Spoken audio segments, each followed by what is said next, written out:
Hi. So yes, there are COVID-19 primary sources, and some of them are not declared as such. So if you go onto like a Facebook feed or if you go to Instagram, if it's not been published, if it's just somebody submitting their own thing, oh, here's like a picture of me at the grocery store with foggy glasses, which is something I did on Instagram, that's a primary source. But there's some that have been more formally organized, and let me show you how to get to those. So if you just go out to Google, let's just do that. There's a couple places where you can look. Is it just, oh, they're okay. So, got it, thanks. There's something called a contextual, or I call it a contextual search.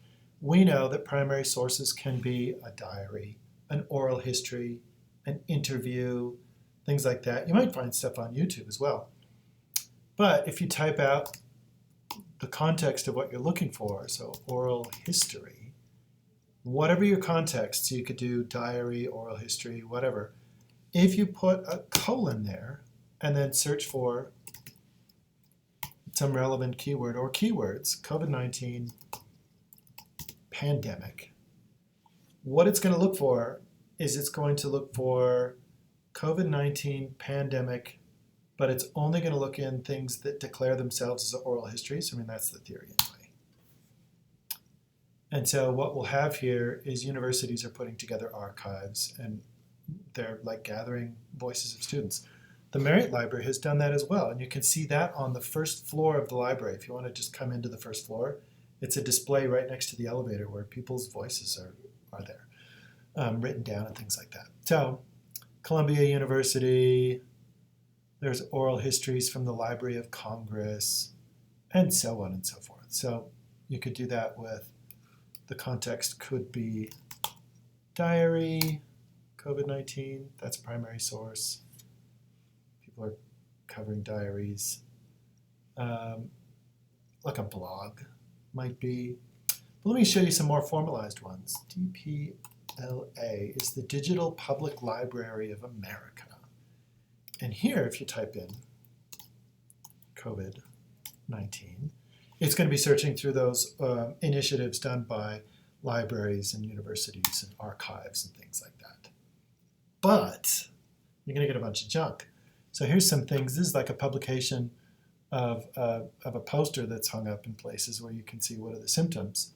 And it's like, oh, I don't want that at all. That's like a secondary source, isn't it?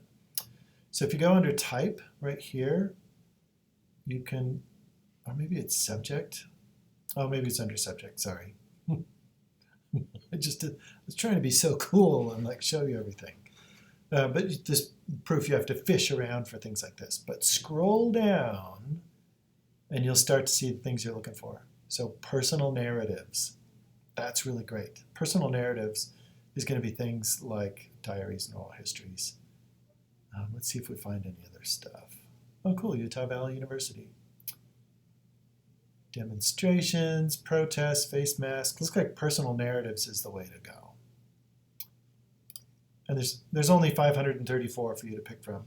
But these are the same things that we would find.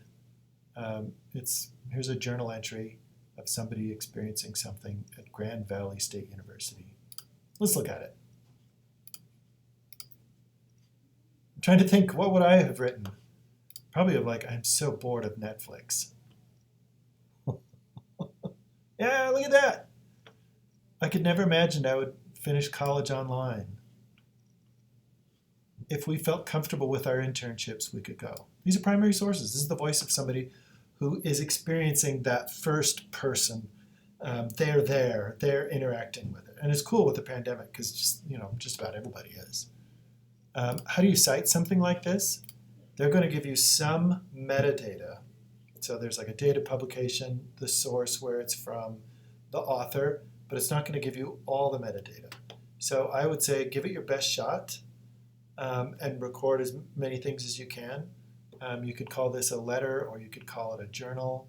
But let me know if you run stuck on the citation. That might be the tough part. But you can also go to like Instagram and YouTube. People are going to give their own narratives, and those would be primary sources. Let me know if this fits the bill or if there's something else you were looking for as well?